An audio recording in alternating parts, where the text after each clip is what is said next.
Voilà, fidèles amis, téléspectateurs de 2As Télévision, merci pour votre confiance. Vous qui nous faites votre confiance en nous suivant chaque dimanche à 19h50 dans le cadre de votre magazine Secret des œuvres, magazine qui traite des œuvres dans divers domaines de la vie, mais plus en accentuant sur les œuvres à caractère spirituel. Et là, vous comprenez encore que, mesdames et messieurs, nous sommes chez le pasteur Pierre Casse, qui est l'un des consultants de ce magazine. En tout cas, il est habitué à passer. À chaque fois que nous avons besoin de lui, à chaque fois que nous avons des préoccupations, nous venons le voir et il répond à nos préoccupations et à nos petites questions que nous avons souvent. Alors, pour aujourd'hui, mesdames et messieurs, nous l'avons encore sur ce plateau. Nous allons parler du remariage, de l'absolu et des autres petits sujets que vous allez découvrir tout au long de cette émission. Le pasteur Pierre Casse est le responsable de l'église primitive de Kabinda, située à Kinshasa.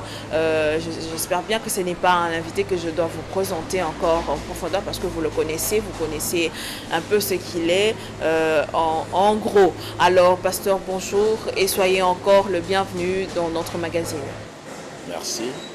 C'est un plaisir de vous revoir parce que ça fait un peu un temps qu'on n'était plus ensemble. Vous allez bien, nous espérons. Oui. Je vais bien par la grâce du Seigneur. L'église, l'assemblée en général.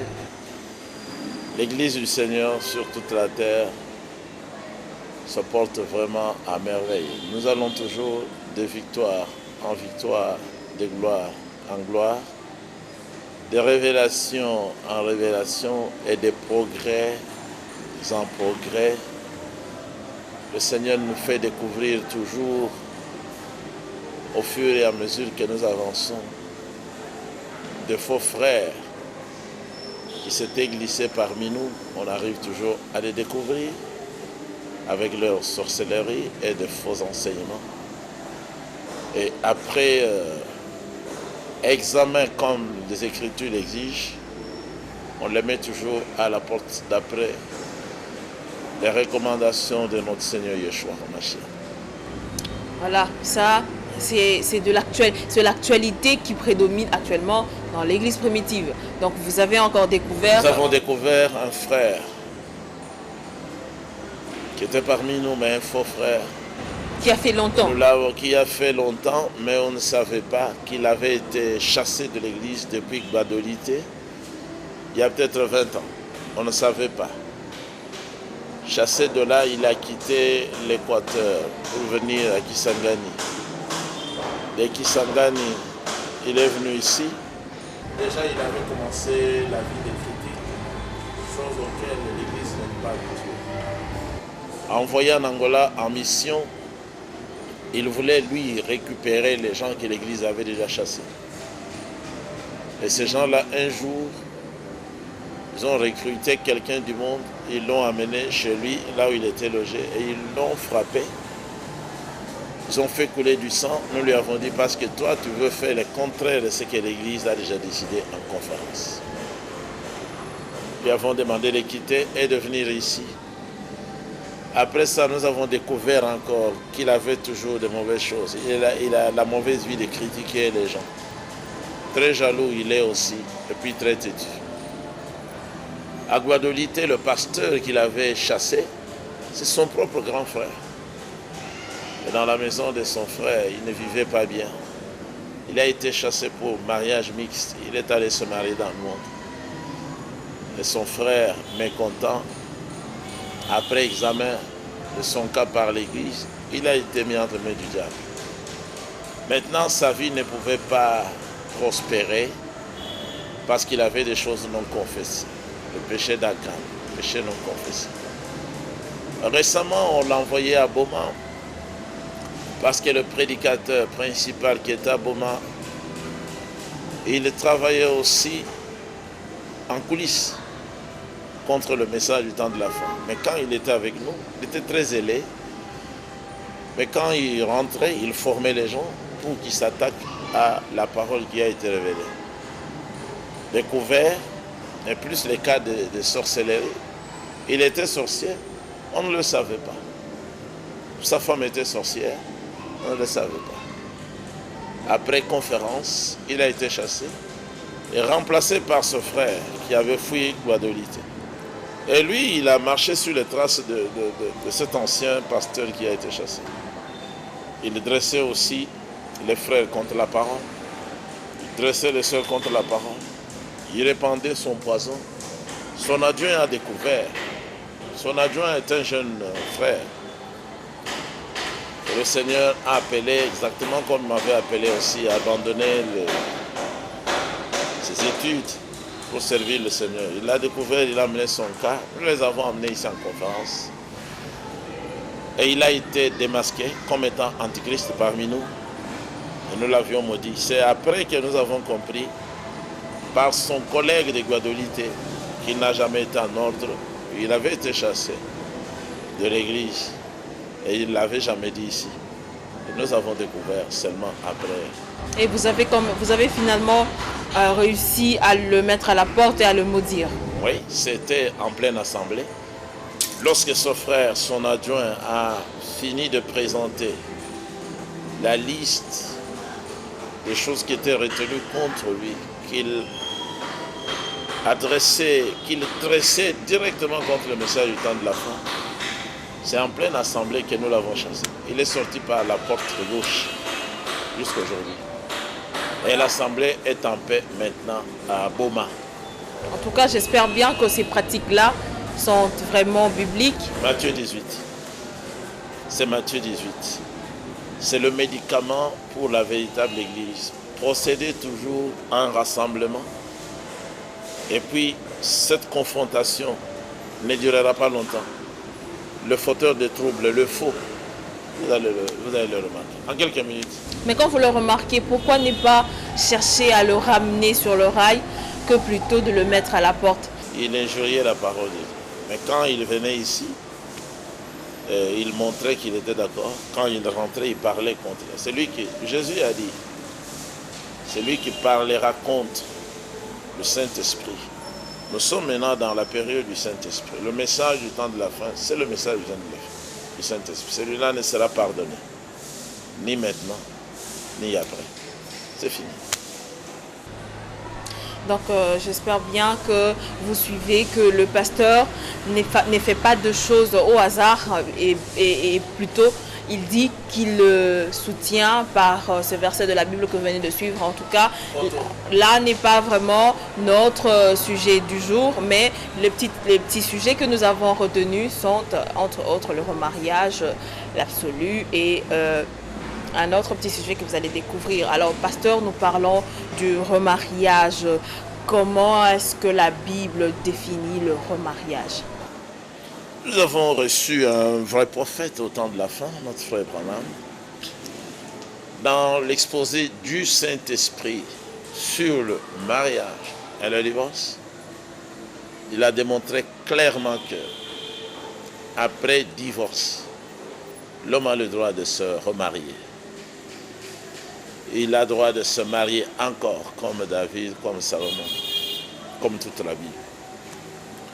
C'est la femme qui n'a pas le même droit, tant que son mari vivrait. Les Écritures sont nombreuses. Dans 1 Corinthiens chapitre 7, versets 10 et 11, c'est l'apôtre Paul qui l'a dit. Et lorsque l'apôtre Branham s'y réfère par Jésus-Christ, il dit, vous voyez, c'est à la femme qu'il est interdit de se remarier, pas à l'homme. Ne faites jamais mentir là-bas. Après le commencement, la loi du sexe, c'est la polygamie. Ça, c'est le paragraphe 189. Au paragraphe 188, il a dit, vous voyez ce qui était l'original là-bas, au commencement, le remariage. Remarquez que l'homme peut se remarier par la femme. Alors, selon Romains 7, je vous ai dit, et 1 Corinthiens 7, 39, que la femme aussi peut se remarier, à condition que son premier mari soit déclaré décédé. Là, elle n'est plus liée. Mais tant que là, elle n'est plus liée à son mari, parce que la femme est liée à son mari par la loi aussi longtemps que le mari vit. Si le mari meurt, la femme est détachée de la loi qui est liée à son mari, de telle sorte qu'en devenant la femme d'un autre, elle ne vit pas dans l'adultère. Mais de lors que son mari, le premier mari, est encore vivant, elle ne peut pas devenir une femme, la femme. Dans le cas normal. Dans le cas anormal, lors d'un mariage mixte, toujours 1 Corinthiens 7, dans le cas du mariage qui ne venait pas de Dieu, c'est-à-dire le mariage où on trouve une femme croyante et un homme incrédule, s'il y a séparation, alors l'apôtre Paul, le docteur de gentil que nous sommes, a dit, la sœur n'est pas liée dans ce cas. Est-ce que vous pouvez donner l'écriture, justement cette écriture-là au téléphone? 1 Corinthiens chapitre 7, verset 13. C'est une exception. 1 Corinthiens 7. Commençons par le verset 10. À ceux qui sont mariés, je donne cet ordre qui ne vient pas de moi, mais du Seigneur. La femme ne doit pas se séparer de son mari. Au cas où elle en serait séparée, qu'elle ne se remarie pas. Ou bien qu'elle se réconcilie avec son mari. Un mari ne doit pas renvoyer sa femme. Aux autres, voici ce que je dis moi-même, et non le Seigneur. C'est pour ça que j'ai dit dans le cas normal, c'est la partie précédente. Ça, c'est un cas anormal concernant le mariage mixte, un croyant et une incroyante. Ou une croyante avec un croyant. Si un mari chrétien a une femme non croyante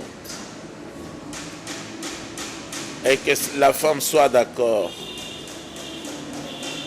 de continuer à vivre avec lui, vous voyez qu'ici la femme est libre. Parce qu'elle n'est pas liée à cet homme. Parce que l'homme n'est pas croyant. Donc c'est à elle de décider. Il ne doit pas la renvoyer. De même, si une femme chrétienne, notre sœur, a un mari non croyant, et que cet homme soit d'accord de continuer à vivre avec notre sœur, elle ne doit pas le renvoyer. Ici, la femme a le droit même de chasser l'homme. En effet, le mari non croyant est proche de Dieu à cause de son union avec sa femme. De même, la femme non croyante est proche de Dieu à cause de son union avec son mari chrétien. Autrement, vos enfants seraient considérés comme impurs alors qu'en réalité, ils sont proches de Dieu. Cependant, si celui qui n'est pas croyant veut se séparer de son conjoint chrétien, qu'on le laisse agir ainsi. Dans un tel cas, le conjoint chrétien, que ce soit l'époux ou l'épouse, est libre. Car Dieu vous a appelé à vivre en paix. Donc là, on comprend que le remariage, c'est pour... la Bible dit que c'est le croyant qui se sépare d'avec un non-croyant est libre de se remarier, que ce soit l'homme ou la femme. Voilà.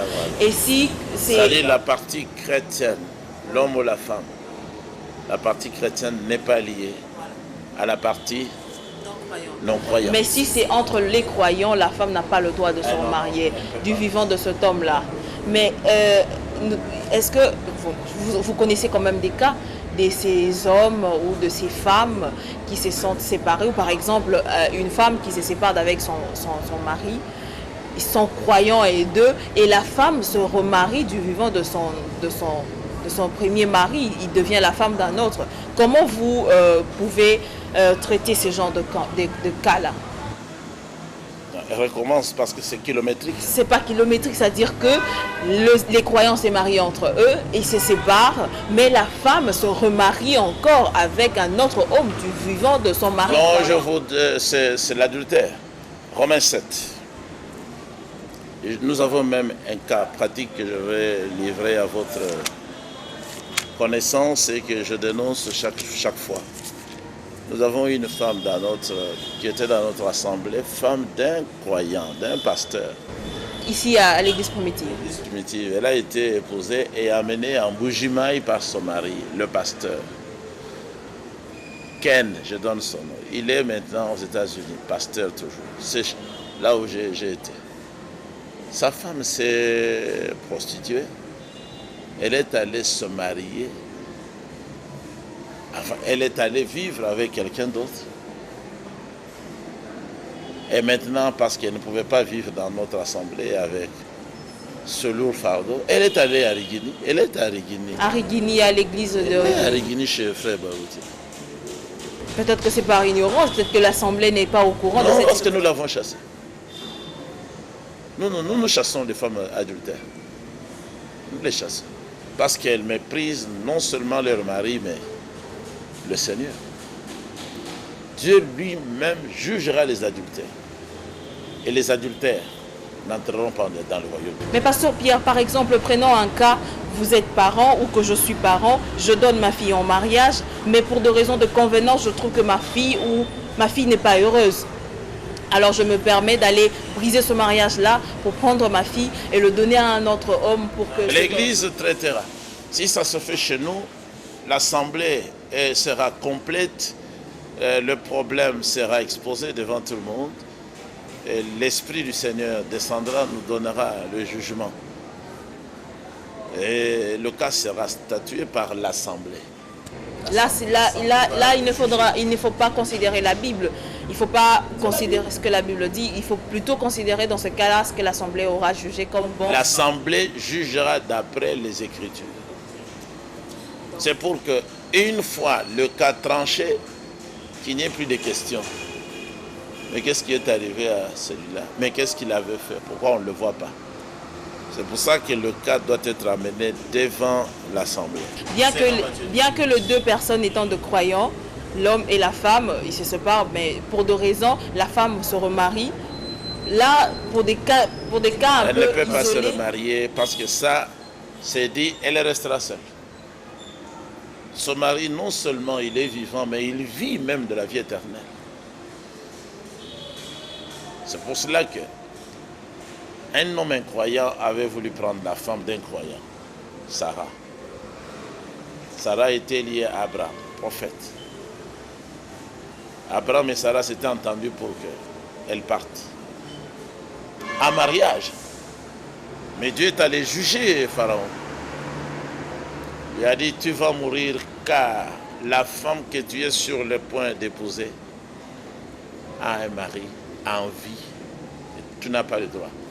C'est pour ça que notre frère Jean-Baptiste, Yohanan Amatbil, a été arrêté et décapité. C'est parce qu'il est allé réprimander le roi Hérode, qui était de la descendance d'Ésaü, avec le principe sur le mariage et le divorce.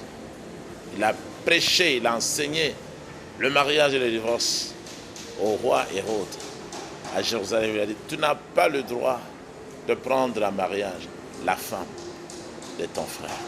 Jean-Baptiste est là, donc inaugurant le Nouveau Testament, mais il prêchait la parole de l'Ancien Testament. Il a pris la loi. C'est dans la loi. Lévitique 18, c'est dans la loi qu'il est interdit à un homme de couvrir la nudité de la femme de son frère, parce que c'est la nudité de son frère. Il lui a dit, tu n'as pas le droit, même si tu es un roi. Tu n'as pas le droit. Alors, et la femme, et l'homme, était fâché contre le prophète, parce qu'il a prêché sur le mariage et le divorce. C'est comme ça que Jean-Baptiste a été décapité. Et sa prédication l'a valu la mort. Il est mort. Oui, la vérité, toujours, c'est ça. Ça provoque la colère chez les sujets qui sont de la sémence du serpent. véritable colère, la haine, c'est ça. Mais dans l'église primitive, on ne peut pas trouver ce genre de cas. Des femmes, par exemple, des femmes divorcées ailleurs, mais qui se sont remariées, mais... Qu'est-ce que vous voulez? Divorcer ailleurs? Oui, c'est-à-dire qu'ils se sont divorcés avec leur premier mari et qui vivent avec des autres maris dans l'église primitive. Est-ce que vous avez ce genre de femmes-là qui se sont divorcées avec leur premier mari? Ailleurs. Ailleurs? Ça veut dire quoi? Ça veut dire que des croyants. Mais ils se sont remariés. Ils sont avec nous, c'est pas ailleurs. Ah bon. Donc dans l'église, vous ne permettez pas, en tant que pasteur, vous ne permettez pas cela. Ce genre de choses, quand les femmes arrivent, par exemple notre frère Thomas qui prêche avec moi, il est aux États-Unis. Quand sa deuxième femme l'a quitté, non la troisième, l'a quitté pour aller en Suisse. Elle a tout fait pour se marier encore. Et elle s'est remariée aussi. Elle s'est remariée, ce qui est un péché grave. La femme d'un prédicateur. Et nous l'avons chassée. Sa première femme également. Nous l'avions chassée. Sa première femme. Elle aussi s'était remariée. Non, avec combien d'adultères? Non, on chasse. Voilà. En tout cas, chers téléspectateurs, vous nous suivez. Parce que l'Écriture dit, ôtez le méchant du milieu de vous. Voilà, vous suivez bien, le pasteur Pierre est tellement clair. Il dit qu'il ne permet pas l'adultère dans l'église primitive. Il met à la porte tout celui qui pratique cela. Alors, j'espère bien que nous avons satisfait vos attentes ou vos soifs. Parce je n'ai pas lu Romains 7. Voilà, je vous donne le frère. Un exemple emprunté au mariage.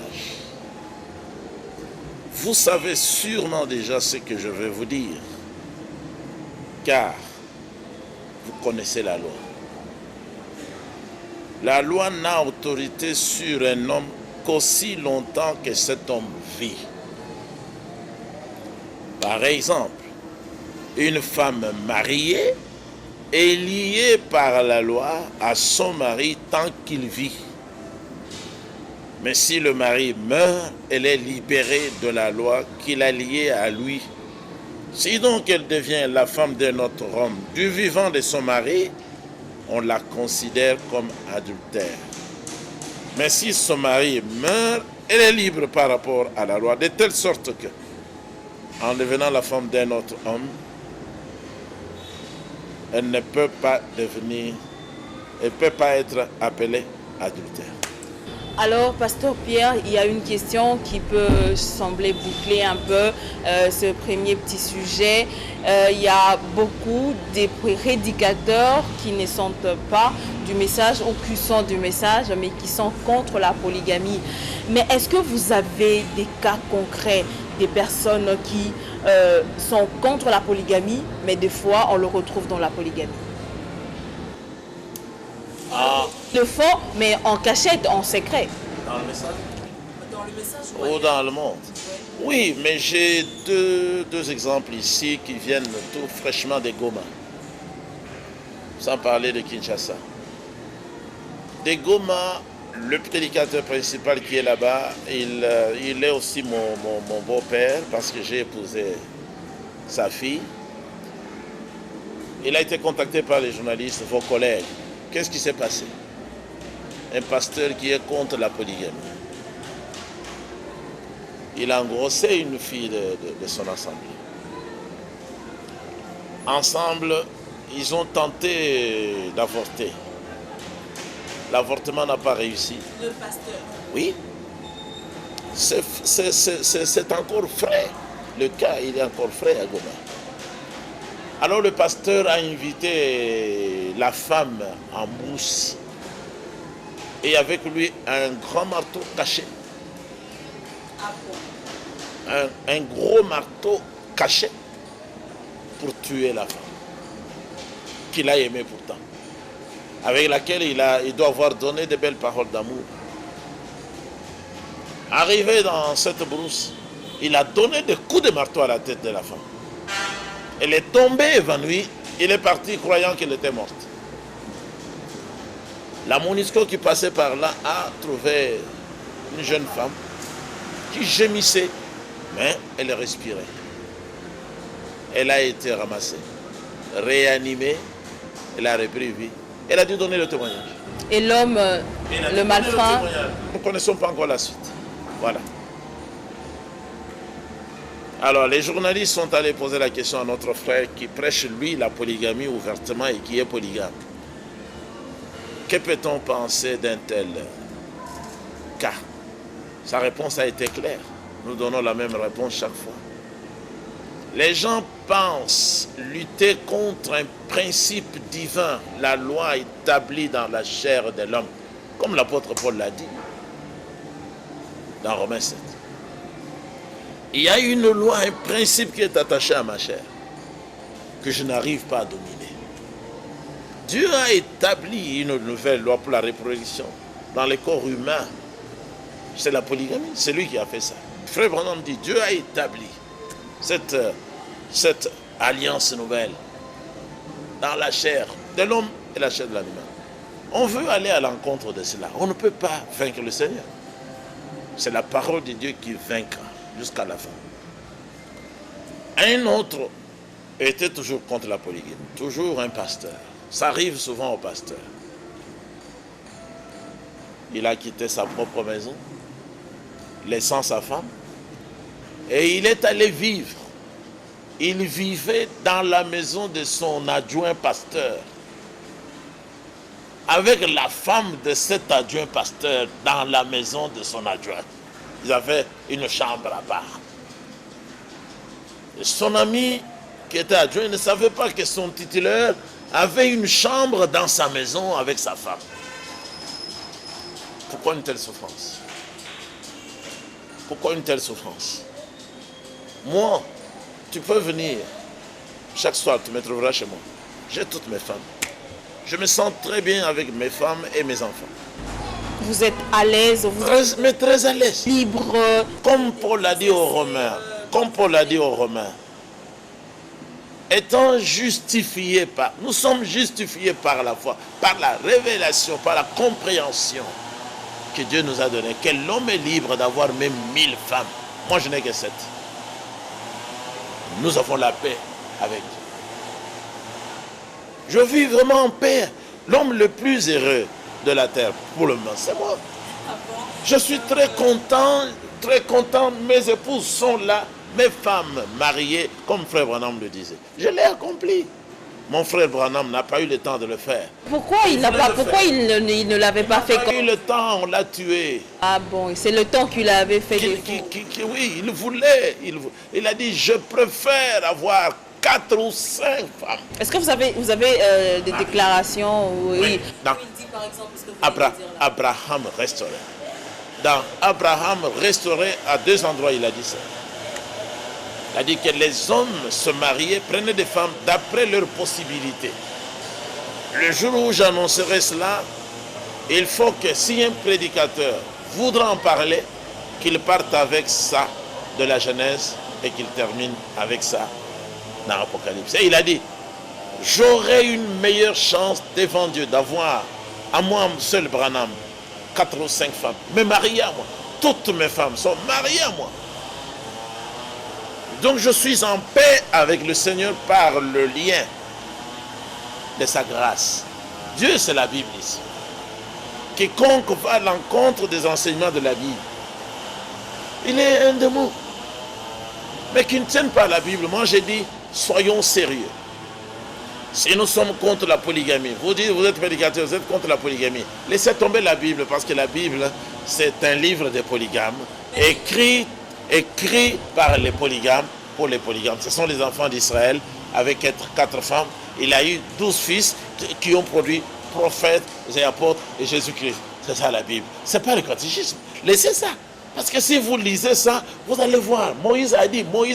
Mais Moïse avait 2 femmes. Vous allez lire encore Abraham, notre père. Et puis il sera encore le père de vous, alors que vous ne croyez pas. Vous allez voir partout où Dieu a dit à David, je t'ai donné beaucoup de femmes, je pouvais te les ajouter. J'y suis. Mais alors, vous serez hypocrite, c'est avec raison que Jésus a dit dans Matthieu 23. Pharisiens et scribes, hypocrites que vous êtes. Malheur à vous. Voilà, chers téléspectateurs, vous nous suivez. Le pasteur est clair, il est vraiment limpide dans ses explications, dans son argumentaire pour dire que la polygamie est bel et bien biblique. La Bible a été écrite, rédigée par les polygames et vous qui ne croyez pas, ne pensez pas que la polygamie est une loi divine. Alors, mais laissez la Bible de côté. Contre la polygamie, il n'y a aucune loi divine, mais seulement la loi romaine. Nous l'avons expliqué et c'est écrit au bas de la page dans la Bible de Jérusalem. Là on parle de la monogamie. Les commentaires disent cet article, cette clause ne reflète pas la loi juive, mais la loi romaine. Nous sommes sous la domination des Romains en tant que monde. Le monde entier est sous la domination du diable, le malin. Mais le Seigneur a dit, délivre-nous du mal. Moi, je suis délivré du mal. Tous mes frères, mes soeurs, nous sommes délivrés du pouvoir satanique des Romains. Nous sommes libres. Lorsque le Fils vous a franchi, alors vous n'êtes plus esclave du péché. Vous devenez réellement libre. Pasteur Pierre, ne pensez-vous pas que la polygamie, telle que, parce qu'il est écrit quelque part dans la Bible que tout ce qui est écrit, l'est écrit pour notre instruction, redressement, tout ce que la Bible dit. Alors ne pensez-vous pas quelque part que la polygamie, telle que écrite ou telle que pratiquée dans la Bible, est un exemple que nous ne devons pas suivre, que nous ne devons pas pratiquer? Non, c'est l'exemple à suivre. Il n'y a pas un autre exemple. Dieu n'a établi que la polygamie comme forme de mariage après le péché. Il n'y a que la polygamie. Il n'a pas établi de forme. Mais l'homme peut devenir célibataire. Dieu n'a pas établi le célibat. Dieu a dit, je vous commande d'être fécond, de vous multiplier, de remplir la terre. Mais l'homme est libre de dire, moi je ne me marie pas. Mais ce n'est pas la loi de Dieu. L'homme est libre de dire, je n'aurai qu'une femme, parce que je ne peux pas aimer beaucoup. Mais ça ne vient pas de Dieu. Mais que l'homme ne dise pas, je ne peux pas avoir une deuxième femme parce que Dieu a dit. Dieu ne l'a jamais dit. Au contraire, Exode 21. Après votre mariage, si vous voulez avoir une autre femme, une deuxième, ne négligez pas la première. Ça, c'est la loi de Dieu. Inchangeable. Est-ce que ces gens qui contredisent la polygamie, est-ce qu'ils ont le temps de lire ce passage-là, le passage que vous venez de donner là? Ah non, je ne sais pas. Je ne sais pas. Ces gens-là sont inspirés par Satan. Moi, ils sont inspirés par le Seigneur. Bien qu'ils le lisent, après avoir compris, ils rejettent, ils disent, mais ils disent ça c'est l'Ancien Testament. Mais c'est dans l'Ancien Testament qu'on nous montre c'est quoi le péché. Jésus a dit, moi je n'amène pas une autre loi. Et ne croyez pas que je sois venu pour abolir la loi que j'avais envoyée par Moïse. Moïse est venu avec la loi. Moi je viens avec la grâce. Bon, c'est ça, l'Ancien Testament et nous, ensemble. Paul a dit, ne pensez pas que nous annulons la loi aux Romains. Les Romains, ce sont eux les dangereux. Mais Paul a dit, au contraire, nous confirmons la loi. Pasteur Pierre, les téléspectateurs qui ont l'habitude de suivre ce magazine, il y a je ne sais pas si c'est une sœur ou c'est un frère, c'est un homme ou c'est une femme, mais la question nous a été posée pour dire que vous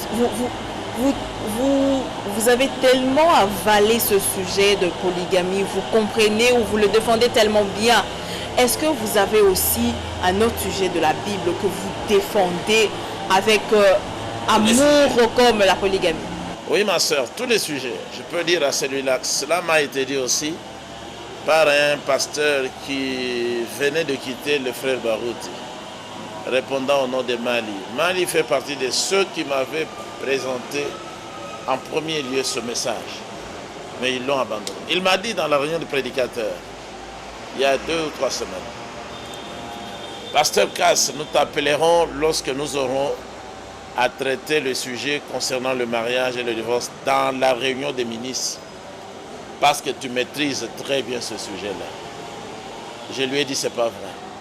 Je maîtrise tous les sujets de Saintes Écritures, tous les sujets qui constituent le message du temps de la fin.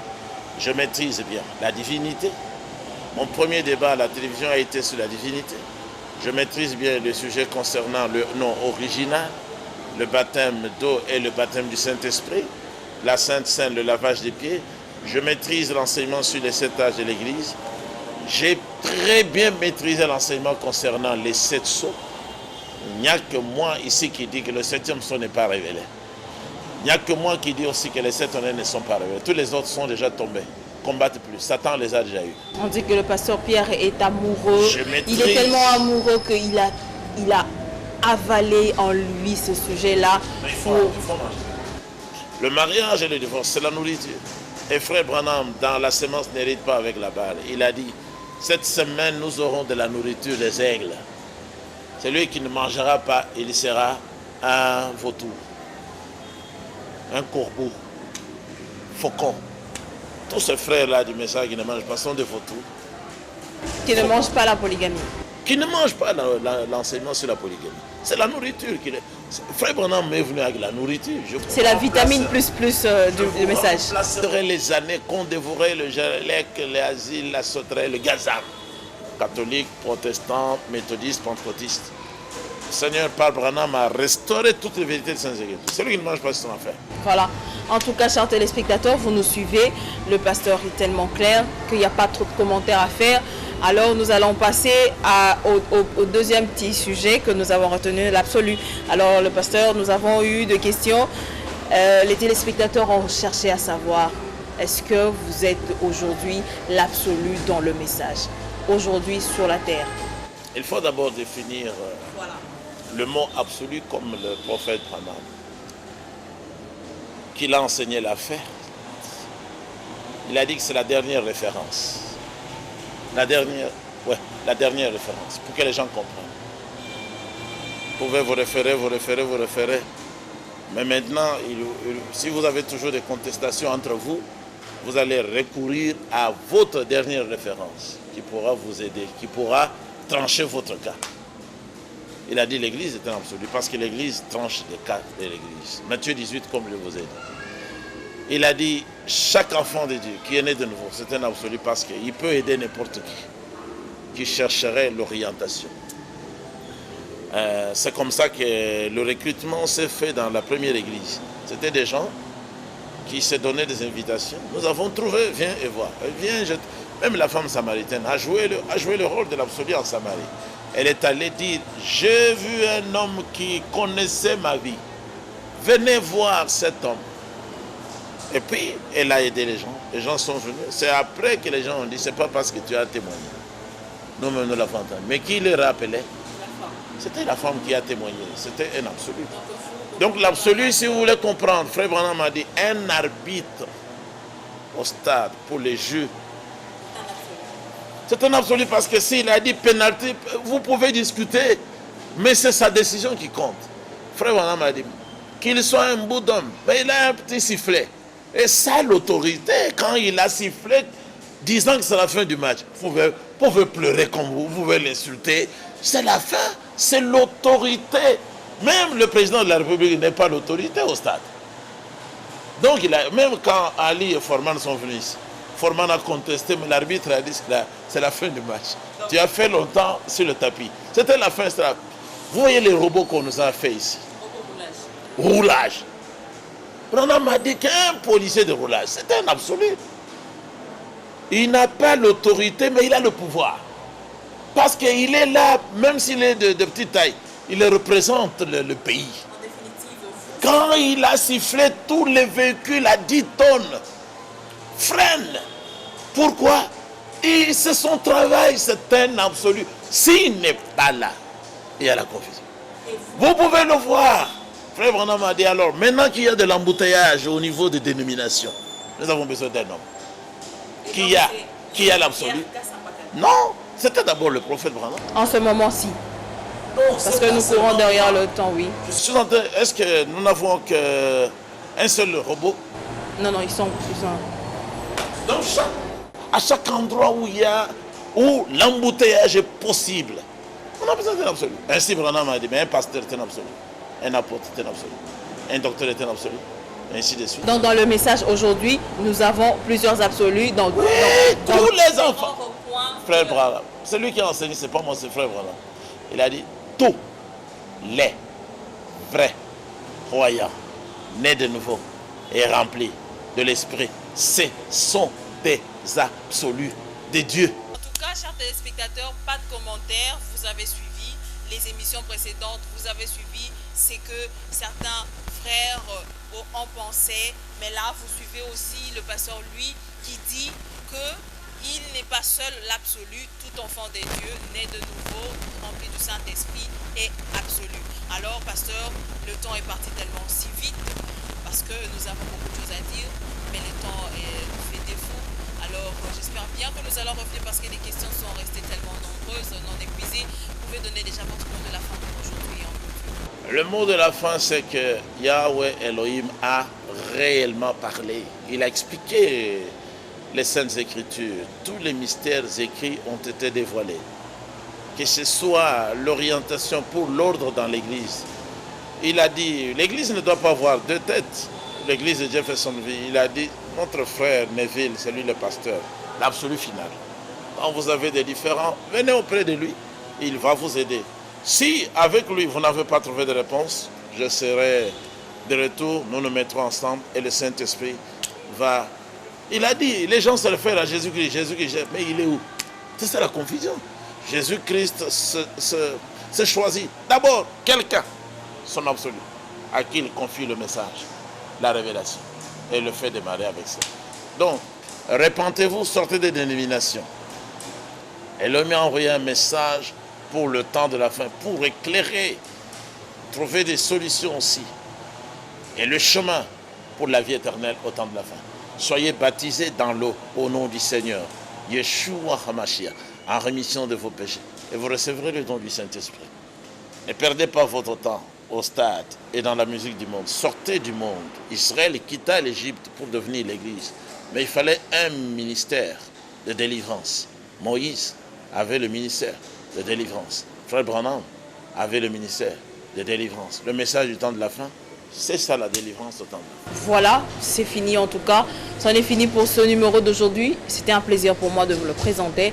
Restez branchés et nous allons nous retrouver tout juste prochainement pour continuer parce que nous n'avons pas vraiment épuisé toutes les questions. Le temps est parti tellement vite. Mais c'était quand même un plaisir pour nous de vous partager ces moments de connaissance.